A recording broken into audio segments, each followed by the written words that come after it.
Assalamualaikum warahmatullahi wabarakatuh. Alhamdulillah wassalatu wassalamu ala Rasulillah thumma amma ba'd. Sahabat Tarbawi, terkhusus santriwan santriwati yang salih salihah, hafizah luar dalam rahimakumullah dimanapun Anda berada. Berjumpa kembali bersama kami di iKit Islamic Channel, channel kaum awam. Masih berbicara masalah akhlak, masih lanjut membahas kitab Mukhtasar Riyadhis Shalihin. Alhamdulillah kita pada pertemuan kali ini masuk di bab 13, yaitu Babul Iqtisadi fil Ibadati. Babul Iqtisadi fil Ibadati, yang kita terjemah dengan bab berlebihan dalam beribadah.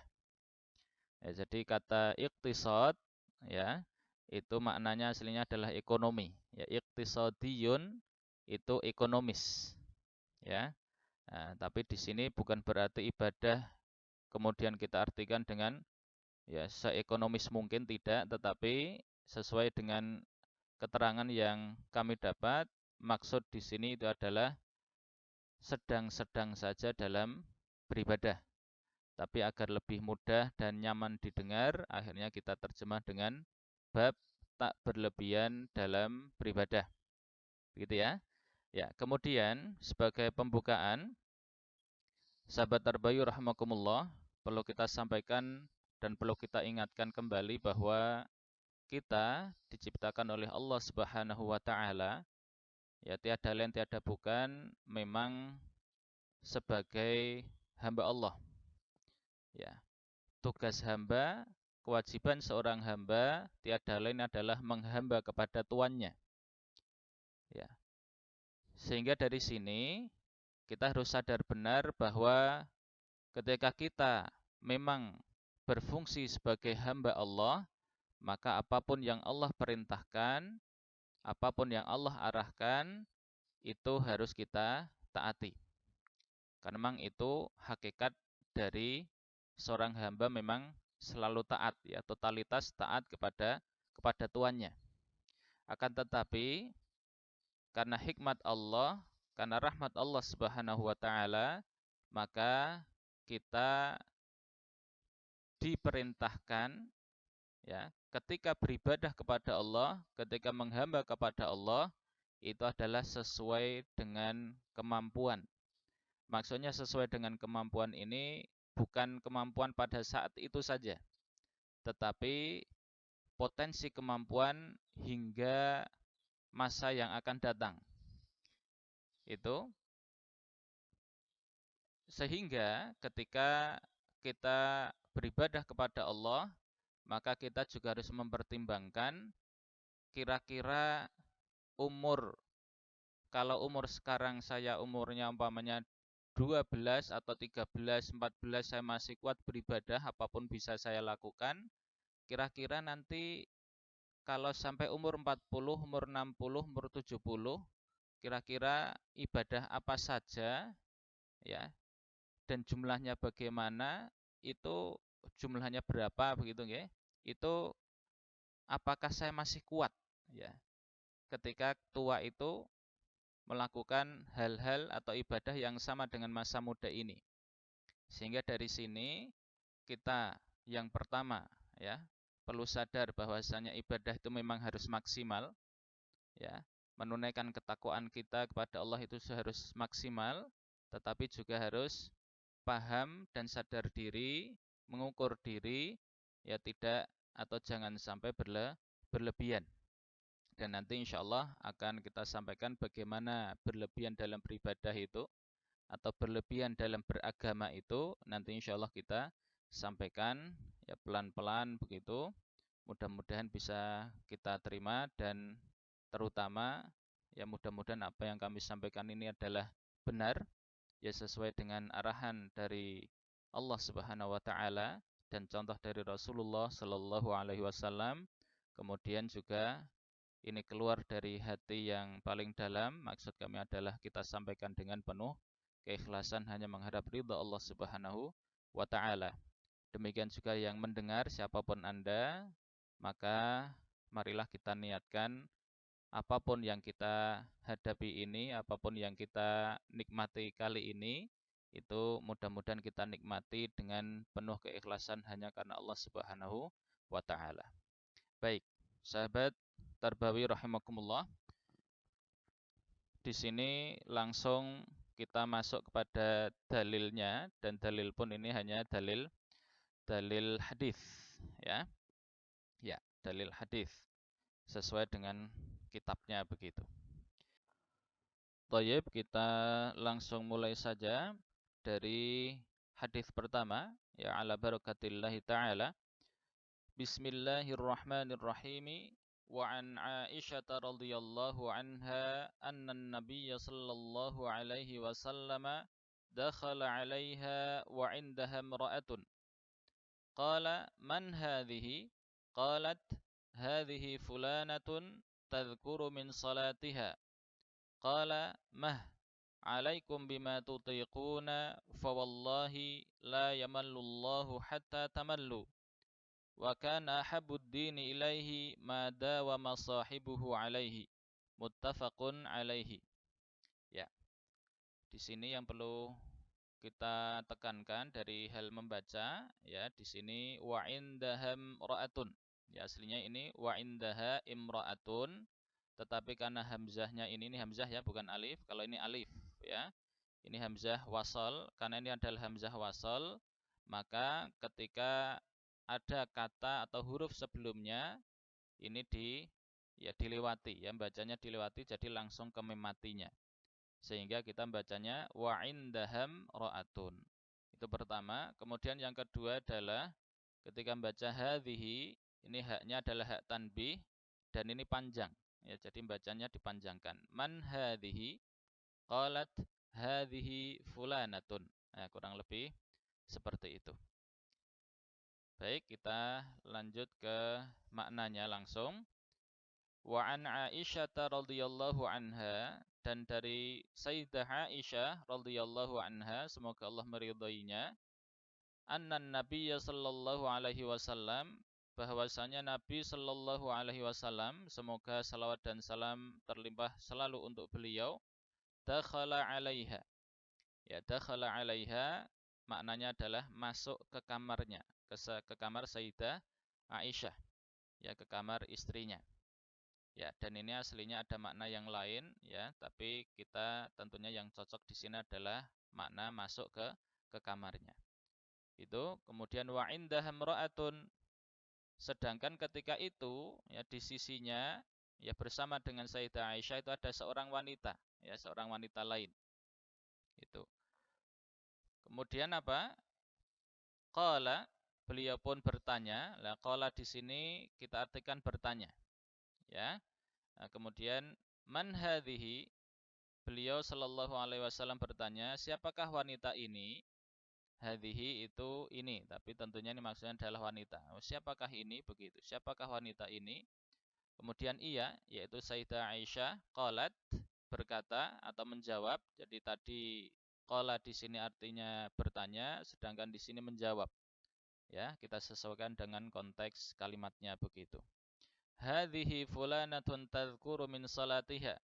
Oh, dia ini adalah fulanah, ya, si A begitu. Kalau di kita, ya, kalau di Arab biasanya memang fulanah, fulan atau fulanah kalau perempuan. Ya, tadhkuru min salatiha. Oh, dia sedang bercerita, ya, menceritakan begitu tentang salatnya yang banyak.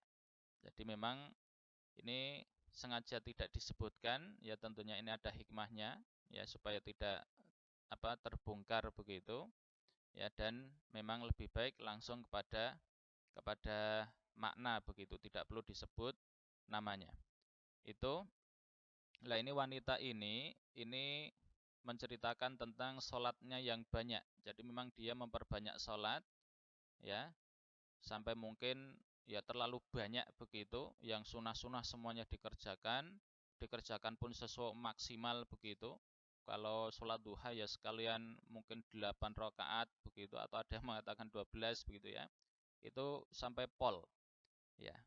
Tetapi apa komentar Rasulullah Shallallahu Alaihi Wasallam ketika melihat ada umatnya yang seperti ini ya. Beliau dengan penuh rahmat begitu, dengan rahmat beliau, kasih sayang beliau menyampaikan, qala, beliau bersabda, mah, hentikanlah amalan seperti itu. Ya, hentikanlah amalan seperti itu.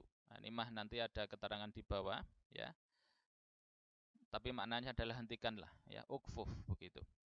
Hentikanlah amalan seperti itu. Maksudnya amalan yang sangat banyak dan berlebihan itu. Ya. Alaikum bima tutiquna, beramallah sesuai kemampuan kalian. Fawallahi la yamallullahu hatta tamallu. Maka demi Allah, fawallahi, Allah takkan bosan hingga kalian bosan. Ya. Sekali lagi, Allah takkan bosan hingga kalian bosan. Ya, untuk bosan Allah ya, jenuhnya Allah ini kita kasih tanda petik. Kenapa? Karena memang bosannya Allah itu tidak seperti bosannya manusia. Ya, jenuh atau bosannya manusia itu biasanya muncul karena apa? Karena kecapean, ya, karena tidak senang dan seterusnya. Ya, memaksakan diri. Ya, akhirnya muncullah rasa bosan yang akhirnya kemudian apa? Amalannya akhirnya ditinggalkan begitu. Ya, tetapi harap diingat, dicamkan benar, bosannya Allah itu adalah sifat Allah yang sesuai dengan yang Allah kehendaki. Jadi kita tidak perlu memusingkan itu, yang penting nanti makna dari ulama seperti apa begitu. Gitu ya. Nah, maka demi Allah, Allah tak akan bosan hingga kalian bosan. Wa kana habuddini ilaihi mada wa masahibuhu alaihi. Amalan agama yang paling Allah cintai itu adalah amalan yang bisa dilazimi oleh pelakunya, yang bisa terus-menerus dilakukan sampai akhir hayat ya oleh pelakunya. Meskipun itu sedikit ya, wa in qala ya. Nah, dan itu ada hadisnya tersendiri. Begitu, muttafaqun alaihi. Ya, hadis ini disepakati kesahihannya oleh Imam Al-Bukhari dan Imam Muslim. Ya, kita lanjut dulu. Keterangan dari kata mah dan seterusnya. Ya, ini ya keterangan dari para ulama. Wa mah kalimatun nahyin wa zajrin wa ma'na la yamallullahu la yaqta'u thawabahu ankum wa jazaa'a a'malikum wa yu'amilukum mu'amalatal mali hatta tamallu wa tatruku. Fayambaghi lakum an ta'khudhu ma tutiquna ad-dawama 'alaihi liyaduma thawabuhu lakum wa fadluhu 'alaikum. Ya, kita langsung ke maknanya saja biar efektif ya. Wamah ya kalimatun nahyin wa zajrin. Wamah hiya atau huwa juga boleh. Kalau hiya ini maksudnya adalah kalimatu mah.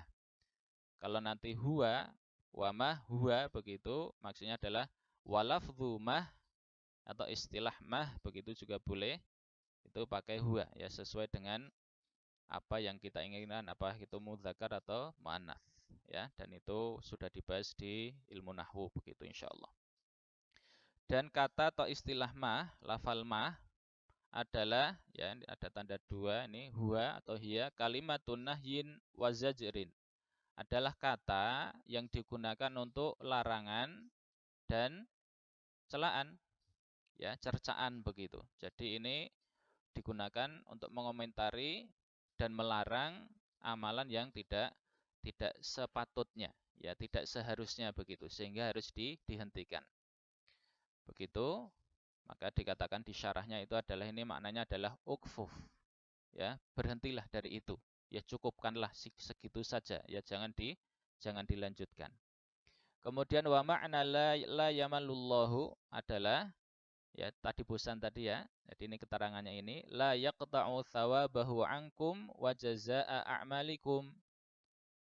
Jadi la yamalullah ini atau bosannya Allah itu dalam tanda kutip tadi ya adalah maknanya apa? La yaqta'u thawabahu ankum. Allah tidak akan memutus pahala ya wa jazaa'a a'malikum dan balasan dari amal kalian semuanya. Wa yu'amilukum mu'amalatal mali sehingga kemudian memperlakukan kalian dengan perlakuan orang yang bosan ya seperti orang yang bosan ya maksudnya udahlah ditinggal begitu hatta tamallu wa tatruku ya hatta tamallu wa tatruku hingga kalian sendirilah yang bosan dan kemudian meninggalkan amalan itu ya jadi di sini memang betul-betul diingatkan benar bahwa jangan sampai berlebihan jangan sampai memberatkan diri dalam beramal. Dan ini di sini butuh proses ya.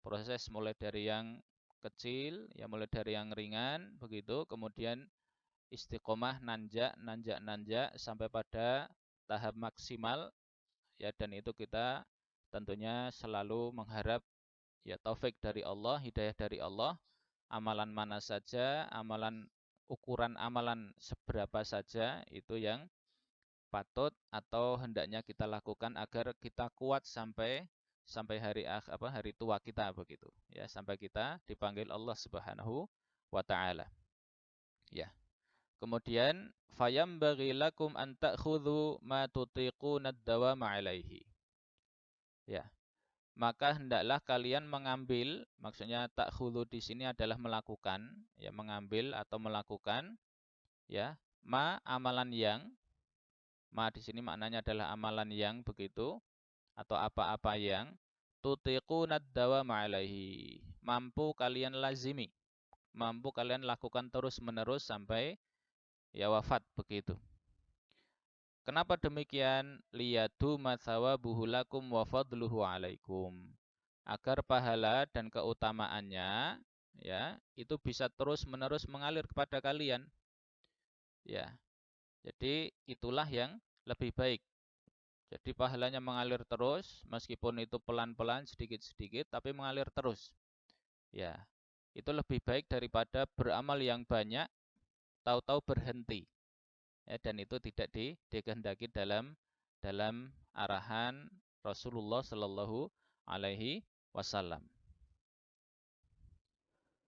Baik, itu hadis pertama yang mudah-mudahan bisa dipahami sebagai gambaran umum betapa memang kita itu ditekankan untuk beribadah ya jangan sampai memberatkan diri kita.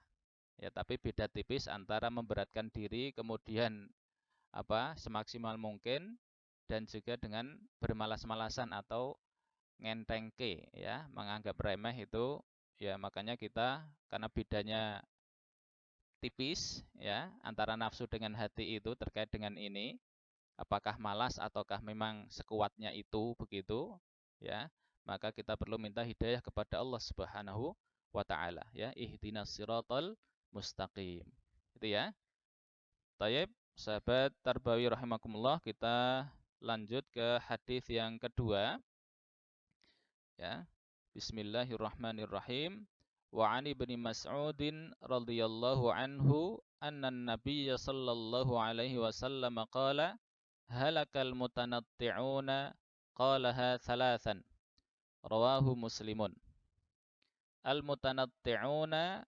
al-muta'ammiquna al-musyaddiduna fi ghairi mawdi'it tashdidi ya dari bacaannya kita ada catatan sedikit ya ini memang harus diulang-ulang jadi ini di sini pertama ini bacanya yang lebih tepat adalah wa'ani bani Mas'udin. Kenapa? Seperti tadi, ini hamzahnya ya seperti imra'ah tadi, ini hamzahnya adalah hamzah wasal. Hamzah wasal itu selalu mati ya, mirip dengan alif, tetapi dia memang bisa diberi harokat ganjel.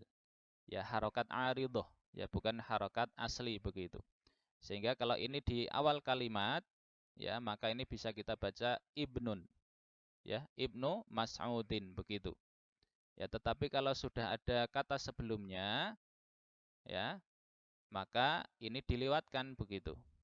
Nah, tapi karena ini mati ketemu mati, nun mati, mati, ya kan? Kemudian ba juga mati dan memang hamzah wasol harus dilewati, akhirnya harus ada harokat aridhoh lagi, yaitu berupa kasroh. Ya, ini juga bukan harokat asli ya. Tanda aslinya adalah sukun, gitu ya. Wa ani bni Mas'udin begitu. Jadi kasroh apa sukun ketemu sukun, maka harus ada harokat aridhoh, harokat yang didatangkan untuk apa? Agar bisa kalimat itu disambung ketika membacanya. Itu ya. Ya. Kemudian yang kedua adalah terkait dengan qalaha salasan. Ya, ini nanti maknanya adalah Rasulullah Shallallahu Alaihi Wasallam itu menyabdakannya atau menyampaikannya 3 kali. Halakal mutanatti'una, halakal mutanatti'una, halakal mutanatti'una. Ya, aslinya seperti itu. Begitu. Baik, kita lanjut ke maknanya. Ya, wa ani bin Mas'udin radhiyallahu anhu, dan dari Ibnu Mas'ud radhiyallahu anhu, anna nabiyya sallallahu alaihi wasallam qala, bahwasanya Nabi sallallahu alaihi wasallam telah bersabda, halakal mutanatti'una, rusak dan merugilah kaum mutanatti'una.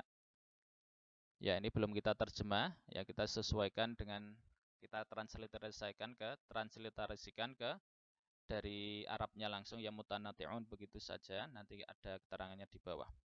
Ya, halaka di sini di syarahnya maknanya adalah rusak dan merugi. Jadi amalannya rusak dan orangnya merugi begitu. Itu makna dari halaka. Kalau makna sendiri halaka itu bisa berarti binasa, bisa berarti mati. Gitu ya. Tapi di sini maknanya adalah rusak amalannya dan orangnya merugi. Ya, sia-sia akhirnya. Al-mutanatti'un. Jadi rusak dan merugilah kaum mutanatti'un. Beliau mengucapkannya 3 kali. Qalaha thalathan. Ya, rawahu Muslimun. Hadis riwayat Imam Muslim. Kemudian makna istilah al-mutanatti'un, ya, maknanya adalah al-muta'ammiqun al-musyaddiduna fi ghairi mawdi'it tashdidi.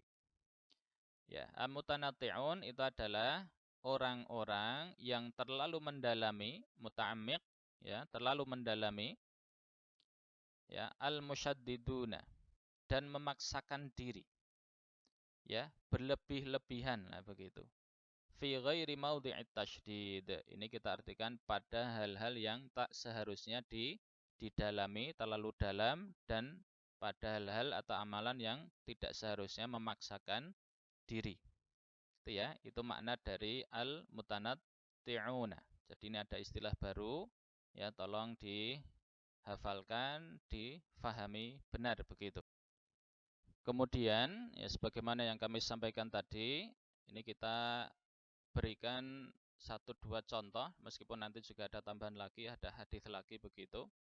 Jadi sahabat tarbawi rahimakumullah, dimanapun Anda berada, jadi contoh dari amalan mutanatti'un ini, ya, salah satunya adalah umpamanya ada orang, ya, yang berwudu, kemudian dia terkena waswas syaitan yang akhirnya berakibat pada dia itu selalu ragu-ragu apakah wudu ini sempurna atau tidak. Akhirnya dia pun kemudian apa? Mengulang-ulang wudunya. Aslinya sudah 3 kali, ya kan? Akhirnya, waduh, saya kok belum sempurna. Akhirnya diulang lagi, diulang lagi. Akhirnya basah semua, ya, bahkan bajunya pun basah. Ya, yang seperti ini, ya, sepemahaman kami termasuk di dalam mutanatti'un ini. Maka solusinya bagaimana? Ya sudah, ketika itu sesuai dengan syarat syah wudu, sudah itu selesai. Ya, kita berlindung kepada Allah dari waswas syaitan. Makanya memang, ya, basmalah sebelum wudu itu memang lebih baik dilakukan, ya, dan juga ta'awud, ya, kalau perlu begitu. Karena kita memang pengennya was-was setan itu hilang. Gitu ya. Jadi mirip juga dengan was-was yang datang ketika kita hendak sholat. Ya, kita kan dituntunkan oleh Rasulullah untuk berta'awud. Ya, bahkan kemudian apa? Meludah ya, meludah tapi bukan meludah besar, hanya sekedar begitu saja ya, begitu ke kiri ya 3 kali ya supaya was-was setan itu tidak menggoda kita.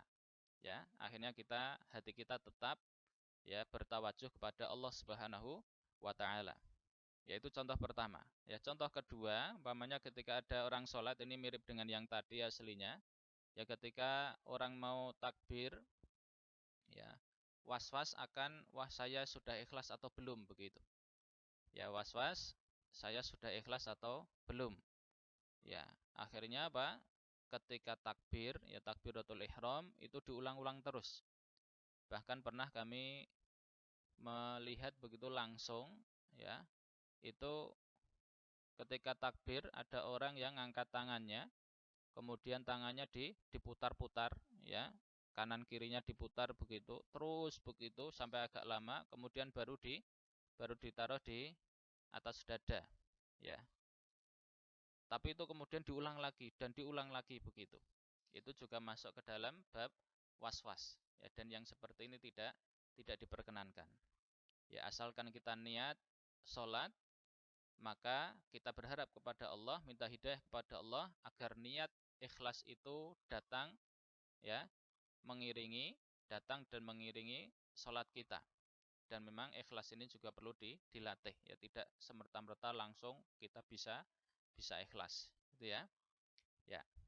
Kemudian ada juga contohnya, ya, contoh yang lain itu adalah ketika orang bicara tentang ya sifat Allah umpamanya, ya, maka kita jangan sampai mirip dengan para filsafat yang kebablasan begitu, ya, filosof yang kebablasan yang memang hanya mengandalkan akalnya.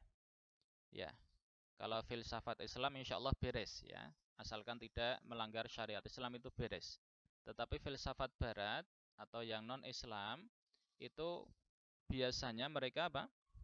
Ya berpikir hanya sekedar akal saja, tidak dituntun oleh wahyu. Akhirnya umpamanya mengatakan bahwasanya akal itu tidak ada batasnya, akhirnya mereka memikirkan banyak hal yang sampai mendalam, yang kemudian bahkan begitu, ini kayaknya ini bisa begitu. Kalau karena memang akal manusia itu hebat, akhirnya kita pasti bisa membuat cloning manusia. Ya, ini hal-hal yang ya, seperti ini tidak diperkenankan. Ya, karena memang melanggar ya sunatullah ya subhanahu wa ta'ala. Itu atau mungkin kemudian ketika dikatakan Allah itu ya yadullah, ya ada di Al-Qur'an ya dikatakan yadullah, atau mungkin di hadis begitu.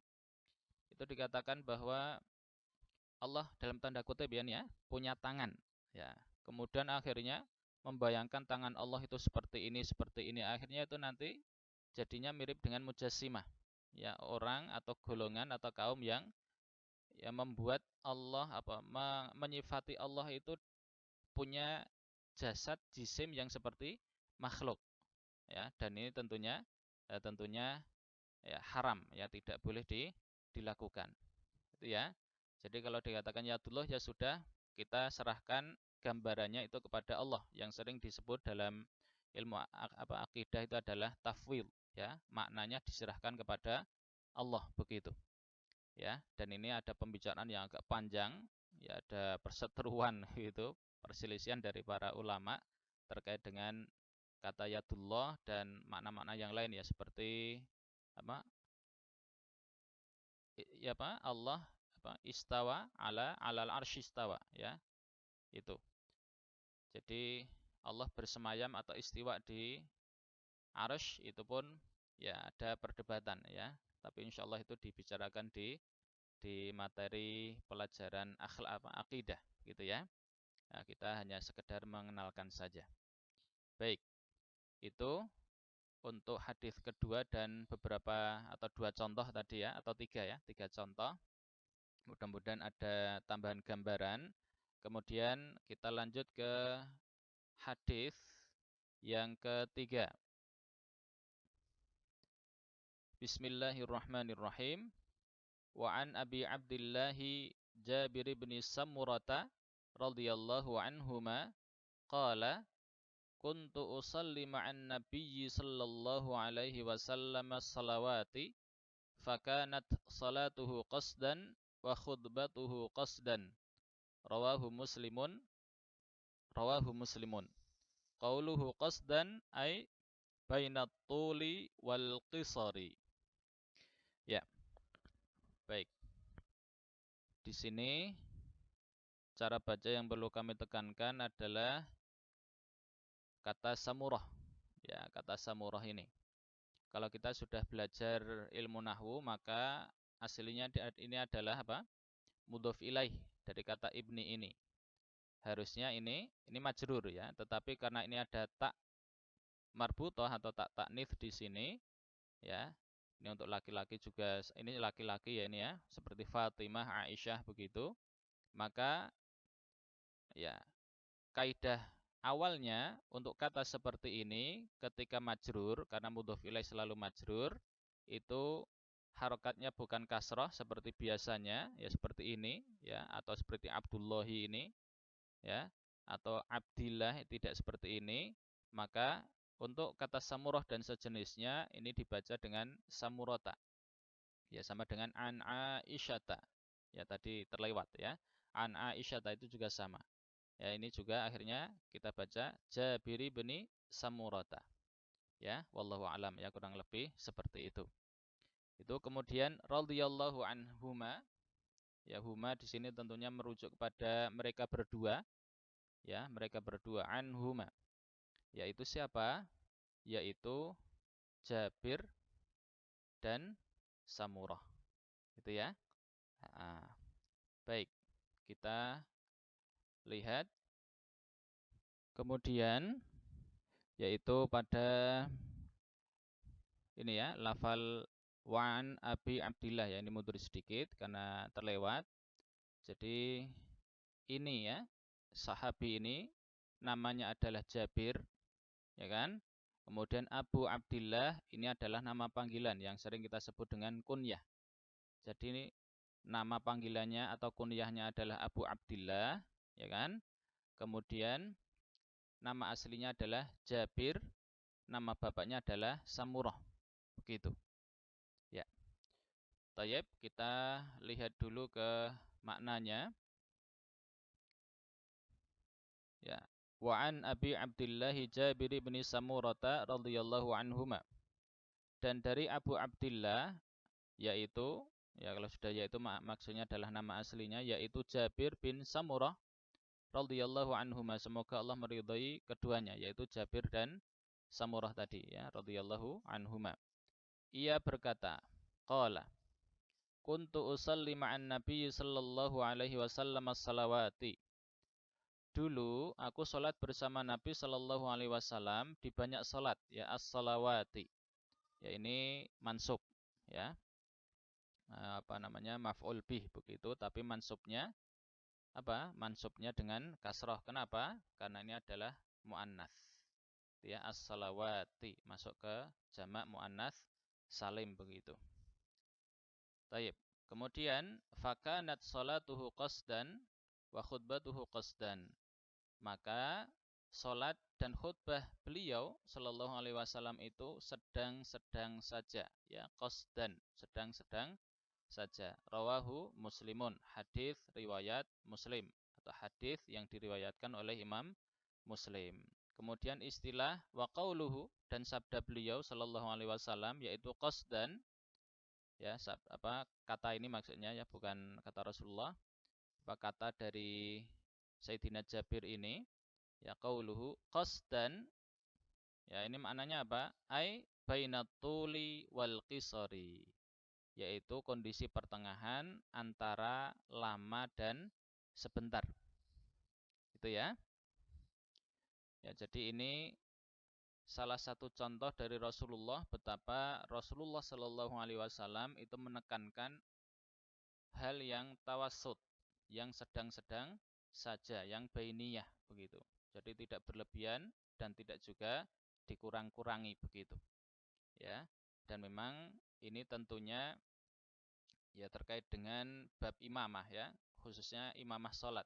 Yang menjadi imam dalam salat itu memang ada adabnya.